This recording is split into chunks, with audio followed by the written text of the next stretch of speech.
அனைவருக்கும் வணக்கம். நான் உங்கள் சரவணன். இன்னைக்கு ஒரு முக்கியமான டாபிக் பற்றி டிஸ்கஸ் பண்ண போகிறோம். ஸோ கிட்டத்தட்ட ஒரு ஆஃப்டர்நூன் டைமில் எம்சிசியில் எம்பிபிஎஸ் பிடிஎஸ் பற்றி டிஸ்கஸ் பண்ணிட்டு இருக்கிற அந்த டாபிக் உள்ள ஒருவேளை இன்ஜினியரிங் மாணவர்களாக இருந்தால் உங்களுக்கு அது பொருத்தம் இல்லாமல் இருக்கலாம். எம்பிபிஎஸ் பிடிஎஸ் மாணவர்கள் என்னோட மாணவர்களுக்காக நான் அந்த பாயிண்டை கொண்டு வரணும். ஸோ இதில் ஒரு 4 பகுதியாக பிரிச்சிருக்கிறேன். இதோட டைட்டிலே பார்த்தீங்கன்னா MBBS BDS nursing. BSc nursing இன்னும் தமிழ்நாட்டில் எத்தனையோ மாணவர்களுக்கு அரசு கல்லூரிகள் படிக்கலாம். பட் நீட் எக்ஸாம் எழுதி நல்ல மார்க் எடுத்தோம்னா அரசு கல்லூரியில் எம்பிபிஎஸ், அரசு கல்லூரியில் பிடிஎஸ், இல்லை அரசு கல்லூரியில் பிஎஸ்சி நர்சிங் இந்த மாதிரிலாம் வாய்ப்புகள் இல்லைன்றதை பற்றி பெருசாக அவேர்னஸ் இருக்காது. ஸோ சீட் மேட்ரிக்ஸ் கொடுக்கும்போது எந்தெந்த கல்லூரிகளில் நமக்கு பிஎஸ்சி நர்சிங்லாம் கொடுக்குறாங்க, அதற்கு ஏதாவது ஸ்பெஷலைஸ்டு கேட்டகரிஸ் எலிஜிபிலிட்டி ஏதாவது இருக்குமோ அதையும் பாருங்கள். தேவையுள்ள மாணவர்கள் அதையும் பயன்படுத்த பாருங்கள். ஸோ டைட்டில் இன்ஃபர்மேஷன் புல்லட்டின் எம்சிசியில் 2024 அஃபிஷியலாகவே கொடுத்துட்டாங்க. நான் நிறைய 71 பக்கமும் எல்லாமே படித்து பார்த்தோம். எனக்கு தெரிஞ்சு எல்லாத்தையும் படித்து எக்ஸ்பிளைன் பண்ணுறதை விட எனக்கு என்ன தேவை, என்னோட ஸ்டூடெண்ட்டுக்கு என்ன தேவை, அதை மட்டும் நான் இந்த வீடியோவில் பதிவு பண்ணி கொண்டு வரலான்னு இருக்கிறேன். First registration and payment. Registration point number 1 ஆகும்.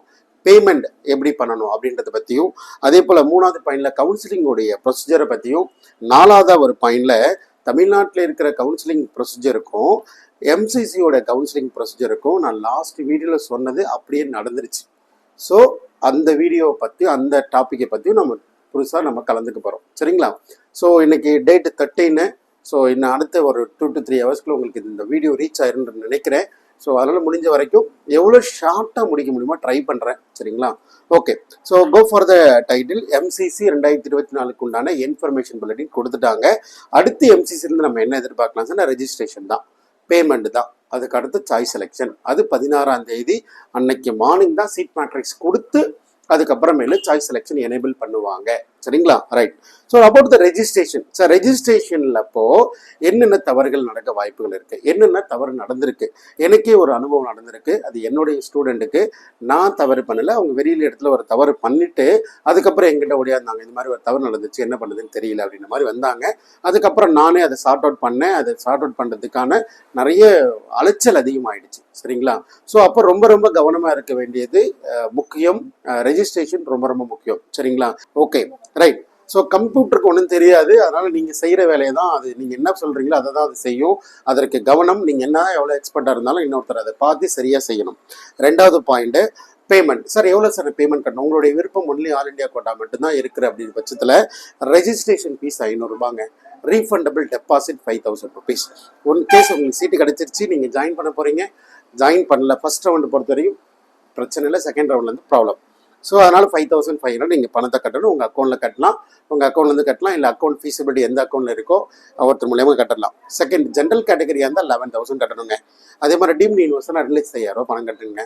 அதுக்கான ஃபெசிலிட்டி உங்களுக்கு பேமெண்ட் டெபிட்டிங் ஃபெசிலிட்டி, உங்களுடைய கிரெடிட் கார்டு டெபிட் கார்டு எது இருக்கோ எதுலேருந்து கட்டுறதுக்கான ஃபெசிலிட்டி இருக்கோ. சில ஏடிஎம் கார்டில் அவங்க 40,000 மேலே பண்ண மாட்டாங்க.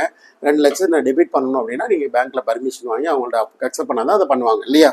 அடுத்து 2வது பேமெண்ட்டை பற்றி கிளியராக சொல்லிட்டேன்.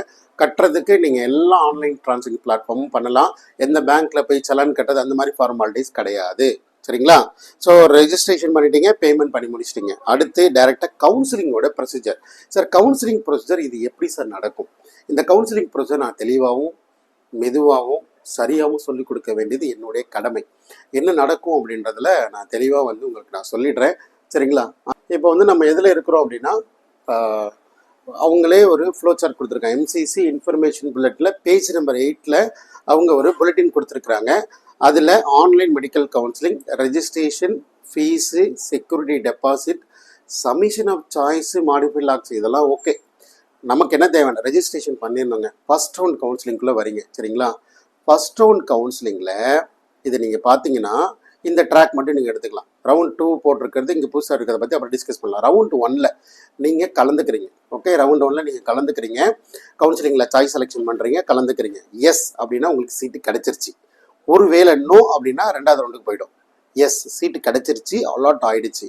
டீம்டு யூனிவர்சிட்டி நம்ம பாசிட்டிவ் வரும். ஒருவேளை சீட்டு கிடைக்கல, ஆட்டோமேட்டிக்காக நீங்கள் செகண்ட் ரவுண்ட் கவுன்சிலிங் போயிடுவீங்க. That is after round 1 end. Fresh registration for round 2. Round 2க்கு ஃப்ரெஷ்ஷாகவும் ரெஜிஸ்டர் பண்ணிக்கலாம். Free exit allowed.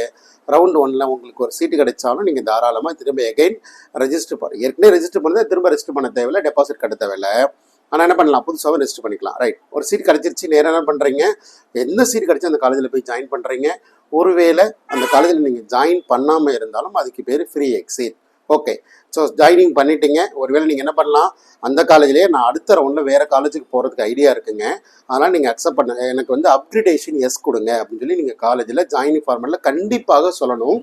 ஒருவேளை லோன் கொடுத்துட்டிங்கன்னா கண்டிப்பாக அடுத்த ரவுண்டில் பார்ட்டிசிபேட் பண்ண முடியாது, யூ ஆர் நாட் எலிஜிபிள் அப்படின்னு தெளிவாக வந்துடும். சரிங்களா? Right, okay, go for the round 2. So round 2ல் நியூ ரெஜிஸ்ட்ரேஷன் அலவுடுன்னு சொல்லிட்டோம். ரவுண்ட் 1 ஆல்ரெடி ரெஜிஸ்டர் பண்ணியிருக்கிறீங்க அப்படின்னா நீங்கள் கண்டிப்பாக ரவுண்ட் 1லேருந்து ரவுண்ட் 2க்கு டேரெக்டாக எலிஜிபிள். எதுவும் பேமெண்ட் எதுவுமே பண்ண தேவையில்லை. டேரெக்டாக நீங்கள் என்ன பண்ணலாம், சாய்ஸஸ் ப்ரிப்பேர் பண்ணலாம். சார் ரவுண்டு 1ல் சாய்ஸ் வச்சதே இங்கேயும் பயன்படுத்திக்கலாமா சார்?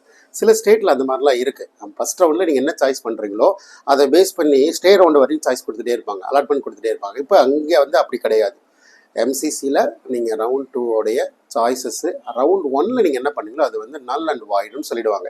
ஸோ ஃப்ரெஷ்ஷாக தான் நீங்கள் சாய்ஸ் செலெக்ஷன் பண்ணணும். சரிங்களா? அப்போ ஃப்ரெஷ்ஷாக சாய்ஸ் செலெக்ஷன் பண்ணிட்டீங்க, டெபாசிட் பண்ணிட்டீங்க, பணத்தை கட்டிட்டீங்க, நேராக அலாட்மெண்ட். ஒன்று அலாட்மெண்ட் கிடைக்கணும், இல்லை அலாட்மெண்ட் இல்லாமல் இருக்கணும். செகண்ட் ரவுண்ட் அலாட்மெண்ட் ப்ராசஸ் நடக்குது. சரிங்களா?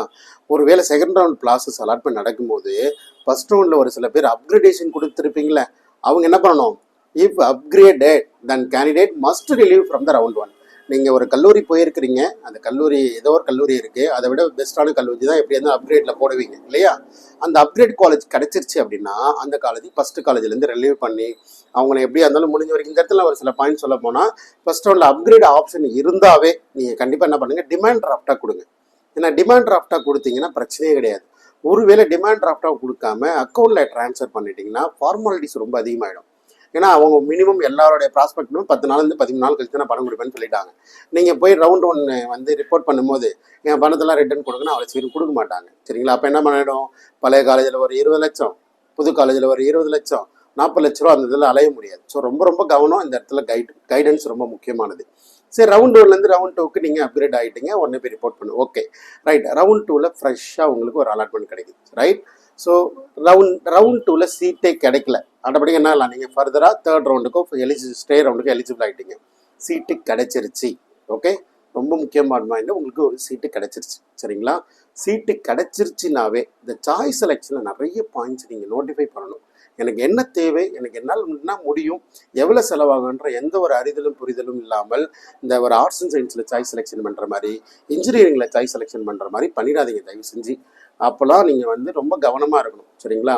பணம் ஆல்வேஸ் இம்பார்ட்டன்ட் தான், பட் எனக்கு என்ன வேணுன்றதுல உங்களுக்கு புரிதல் இல்லாமல் தான் தவறு. அதை அந்த அளவுக்கு வந்து யாரும் இருக்க மாட்டாங்க. கவனமாக இருக்கு. ஒருவேளை உங்களுக்கு ஒரு சீட்டு கிடச்சிருச்சு, நீங்கள் போய் ஜாயின் பண்ணல, இது சிமுலேட்டட் டைம், ஒரு டைம் கொடுத்துருக்குறாங்க, அதில் போய் நீங்கள் ஜாயின் பண்ணலை, சரியா, ரிப்போர்ட் பண்ணல, ஆட்டோமேட்டிக்காக நீங்கள் டெபாசிட் பண்ண ஆல் இண்டியா கோட்டா கவர்மெண்ட் காலேஜோடைய சீட்ஸு ஒரு 5,000லேருந்து 10,000. இஃப் ஜென்ரல் கேட்டகரினா 10,000 போகும். இந்த கேட்டகரி SC/ST OBC கேட்டகரி வந்து 5,000. இந்த அமௌண்ட்டை ஃபுட்ஃபிட் பண்ணிடுவாங்க. 5,000 10,000 எனக்கு கிளாஸ் தானே, பரவாயில்லைங்க அப்படின்ற மாதிரி இருக்கலாம். ஸோ அதெல்லாம் ஓகே, பரவாயில்ல. பட் அதை வந்து ஃபுட்ஃபிட்ன்றது ஓகே, கொஞ்சம் கவனமாக இருக்கலாம். பட் டீம்டு யூனிவர்சிட்டி கேட்டகரின்னு வரீங்கன்னா நீங்கள் வந்து 2 lakhs இன்வெஸ்ட் பண்ணுற மாதிரி இருக்கும். Be aware. சரிங்களா? 2 lakhsன்றது ஒரு பெரிய மணியாக தான் நம்ம பார்க்குறோம். So right. அடுத்த கேட்டகரி வந்து நீங்கள் வந்து பார்த்தீங்கன்னா ஒரு வேளை இந்த ரிப்போர்ட் பண்ணலன்னு ரிப்போர்ட் பண்ணுறீங்க. சரிங்களா? ரிப்போர்ட் பண்ணுறீங்க, என்ன பண்ணுறீங்க, உங்களுக்கு ஒரு சீட்டு கிடச்சிச்சு, நேராக அலாட் காலேஜில் போகிறீங்க, அட்மிஷன் ஃபார்மாலிட்டிஸை கம்ப்ளீட் பண்ணுறீங்க. Even can update but cannot resign. அதாவது வந்து இந்த சீட்டை வந்து நீங்கள் ரிசைன் பண்ண முடியாதுன்னு சொல்கிறாங்க இந்த பாயிண்டில். நார்மலாக என்ன பண்ணுவாங்கன்னா ஃபஸ்ட் ஒன் முடிஞ்சு செகண்ட் முடிஞ்சு ஒரு டேட் கொடுத்து ரிசைன் பண்ண சொல்லுவாங்க. அந்த மாதிரி இங்கே ரெசிக்னேஷன் ஆப்ஷன் இல்லை அப்படின்ற மாதிரி சொல்கிறாங்க. போய் ஜாயின் பண்ணும்போதே நீங்கள் என்ன பண்ணலாம், அப்கிரேட் ஆப்ஷன் கொடுத்துடலாம். ஆனால் ரெசிக்னேஷன் ஆப்ஷன் இது வந்து புது பாயிண்டாக தெரியுது எனக்கு. நார்மலாக ஃபஸ்ட் ரவுண்ட்லேயும் கொடுப்பாங்க, செகண்ட் ரவுண்ட்லேயும் கொடுப்பாங்க ரெசிக்னேஷனுக்கு. பட் இவங்க அலாட் ஆகிறவங்க ரெசிக்னேஷன் இல்லை அப்படின்ற மாதிரி சொல்கிறாங்க. ஸோ அதனால் அப்கிரேட் மட்டும் பண்ணிக்கலாம். Resignation is not allowed. Maybe report பண்ண போகிறீங்கன்னா அப்கிரேட் ஆப்ஷனே இல்லாதவங்க ரொம்ப கவனமாக இருங்க. ஓகே, அப்கிரேட் ஆப்ஷன் வந்து ரவுண்ட் 3க்கு நீங்கள் கண்டிப்பாக போயே ஆகணும், கலந்துக்கிட்டே ஆகணும். ஸோ ரவுண்ட் 3ல் போன பிறகு என்ன சார் நடக்க போகுது? ஸோ ரவுண்ட் 3ல் எஸ்எஸ்யூவில் எப்போதும் போல் ஃப்ரெஷ் ரெஜிஸ்ட்ரேஷன் எல்லாமே பண்ணிக்கலாம். ஏற்கனவே பண்ண choice selection it is not, அது வந்து காப்பி இருக்காது, நீங்கள் புதுசாக தான் சாய்ஸ் செலெக்ஷன் பண்ணணும். ஸோ அடுத்து என்ன பண்ணுவோம், சாய்ஸ் செலெக்ஷன் பண்ணும்போது உள்ள டெக்னிக்கல் ஐடியாஸ்லாம் அதெல்லாம் நான் பார்த்துக்கலாம், அதெல்லாம் அப்பப்போ நம்ம டிஸ்கஸ் பண்ணிக்கலாம். அதுலேருந்து விட்டுருங்க. நேரம் என்ன பண்ணிடுங்க, கிடைக்கலன்னா என்ன, ஸ்டே ரவுண்டுக்கு நீங்கள் எலிஜிபிள். கிடைச்சிட்டால் எஸ், உங்களுக்கு வந்து நீங்கள் சீட்டு கிடைச்சிருச்சு. 2 ஆப்ஷன் எடுப்பீங்க. ஒன்று, அலாட்டட் காலேஜில் போயிட்டு நீங்கள் கம்ப்ளீட் அட்மிஷன் ஃபார்மாலிட்டிஸ் பண்ணிடுவீங்க. சரிங்களா? ரைட். அதே போல் இன்னொரு யாருக்கு அப்கிரேட் ஆகலாம், செகண்ட் ரவுண்டில் பார்ட்டிசிபேட் பண்ணி ஒரு காலேஜில் ஜாயின் பண்ணவங்களுக்கும் அப்கிரேட் ஆகிருக்கலாம். அவங்க ரவுண்ட் 2லேருந்து வெளியில் வந்து என்ன பண்ணலாம், ரவுண்ட் 2ல் ரவுண்ட் 3ல ஜாயின் பண்ணிக்கணும். அது இல்லாமல் என்ன, அப்கிரேட் இல்லை, நியூவாக ஃப்ரெஷ்ஷாக அலாட்மெண்ட் ஆகிருக்கு, வேறு ஜாயின் பண்ணிவிடுங்க. ஒரு ஜாயின் பண்ணிட்டவங்க கண்டிப்பாக அப்கிரேடும் பண்ண முடியாது, ரிசைனும் பண்ண முடியாது. இந்த பாயிண்ட் ரொம்ப முக்கியமானது. கொஞ்சம் ஜாயின் பண்ணால் ரிசைன் பண்ண முடியாது, அப்கிரேடும் போக முடியாதுன்னு சொல்லிட்டாங்க. Okay, seat allotted not join அப்படின்ற மாதிரி வந்துச்சுன்னா எக்ஸிட் வித் ஃபோர் ஃபீச்சர், அதாவது 2 லட்ச ரூபாயோ 5000 ரூபாயோ 10,000 ரூபாயோ வந்து என்ன பண்ணிடுவாங்க, உங்களுடைய அமௌண்ட்டை எடுத்துருவாங்க. ஈவன் ஸ்டே ரவுண்டுக்கு நீங்கள் எலிஜிபிள் கிடையாது. சரிங்களா? ஸ்டே ரவுண்டுக்கு நீங்கள் எலிஜிபிள் கிடையாது. கன்ஃபார்மாக நீங்கள் என்ன பண்ணிடணும், வந்து நீங்கள் வந்து ஜாயின் பண்ணலை அப்படின்னா you are losing in the further round of counselling. சரிங்களா? பட் நீங்கள் அலாட்டட் கேண்டிடேட் ஜாயின்ட் கேண்டிடேட் பேரில் இருக்காது.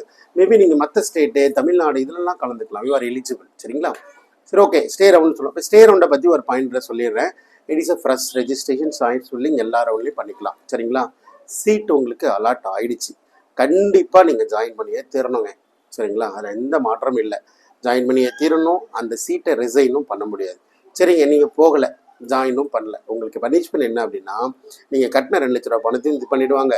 ஒரு 1 இயருக்கு நீட் எக்ஸாமினேஷனில் இருந்து அப்படின்றது, நீட் எக்ஸாமில் இவங்க இன்டர்ஃபியர் ஆக மாட்டாங்க. பட் எம்சிசியோடைய இதில் வந்து உங்களை பிளாக் பண்ணுறதுக்கும் 1 இயர் நீங்கள் எழுதக்கூடாது அப்படின்றதுல தெளிவாக பாயிண்ட்ஸ் இருக்குது. கண்டிப்பாக அடுத்த வருஷம் உங்களுக்கு அலாட்மெண்ட் கொடுக்க மாட்டாங்க. கவுன்சிலிங்கில் பார்ட்டிசிபேட் பண்ண அலோவ் பண்ண மாட்டாங்க. இட்ஸ் எ ரியாலிட்டி, அதை மறந்துடாதீங்க, பி அவேர். ஸோ இது வந்து கவுன்சிலிங்கோட ப்ரொசீஜருங்க. ரைட். இது வந்து கவுன்சிலிங் ப்ரொசீஜர் பார்த்துட்டோம். சரிங்களா? ஸோ 4ஆவது நான் பார்க்க வேண்டியது இந்த வீடியோட மிக முக்கியமான பாயிண்ட்டு. சார், தமிழ்நாட்டோடைய கவுன்சிலிங்கோட ப்ரொசீஜருக்கும் எம்சிசியோட கவுன்சிலிங் ப்ரொசீஜருக்கும் என்ன சார் டிஃப்ரெண்ட்? ஒன்றுமே இல்லை, both are completely same. Even though 3rd round வரைக்குமே கம்ப்ளீட்டாக சேம். ஒரே ஒரு திங், தமிழ்நாட்டில் ஃபர்ஸ்ட் ரவுண்டை ஃப்ரீ எக்ஸிட் வச்சாங்க, செகண்ட் ரவுண்டையும் ஃப்ரீ எக்ஸிட் வச்சாங்க, 3rd ரவுண்டில் தான் every thing it is a punishable. But எம்சிசியில் ஃபர்ஸ்ட் ரவுண்டு மட்டும்தான் free exit, second round it is a forfeiture. Even though நீங்கள் டெபாசிட் மேக்ஸிமமாக நம்ம டிஸ்கஸ் பண்ணுவோமே, டீம்டு யூனிவர்சிட்டி டெபாசிட் வந்து கண்டிப்பாக நீங்கள் ரீஃபண்ட் வாங்க முடியாது. சரிங்களா? அதை வந்து ஃபோர்ஃபீட் பண்ணிடுவாங்க. ஃபர்தராக பார்ட்டிசிபேட் பண்ணுறேன், அதெல்லாம் நம்மளுடைய விருப்பங்க. எண்டப்பான இருக்குன்னு எவ்வளோன்னா செலவு பண்ணுவோம், அதெல்லாம் நம்மளுடைய விருப்பம். பட் நீங்கள் கட்டின டெபாசிட் திரும்ப தரமாட்டாங்கன்றதுல ரொம்ப அவேர்னஸாக இருக்கணும். அது இல்லாமல் அப்கிரேட் ஆப்ஷன் இதெல்லாம் வேணுமா வேணாமான்லாம் ரொம்ப யோசனை பண்ணி கிட்டத்தட்ட ஒரு 1 கோடி ரூபா செலவு பண்ணி டீம்டு கேட்டகரிக்கு சொல்ல வரைக்கும் ஒரு பெரிய செலவின தொகைகளை எடுத்து அதில் வந்து போகிறவங்களாம் ரொம்ப கவனமாக ஒரு ப்ராப்பரான ஒரு கைடன்ஸ் ஒருத்தர் சப்போர்ட்டை கையில் வச்சுக்கிட்டே நீங்கள் ஒன்று ஸ்டெப்பு எடுத்து வைங்க. ரைட். அடுத்த கேட்டகரி பார்த்தீங்கன்னா 2க்கும் உள்ள கம்பேரிசன். செகண்ட் ரவுண்டில் தமிழ்நாட்டில் ஃப்ரீ எக்ஸிட் கொடுத்துருக்குறாங்க, எம்சிசியில் கொடுக்கல. இது தாங்க நான் எவ்வளோ நேரமாக சொல்லிட்டு இருந்தேன். ரைட். ஸோ மற்றபடி வேறு இன்னும் பெருசாக ப்ராக்டிக்கல் டிஃபிகல்ட்டிஸ்லாம் ஒன்றுமே இல்லைங்க, ரொம்ப ஈஸி, ஜாலி.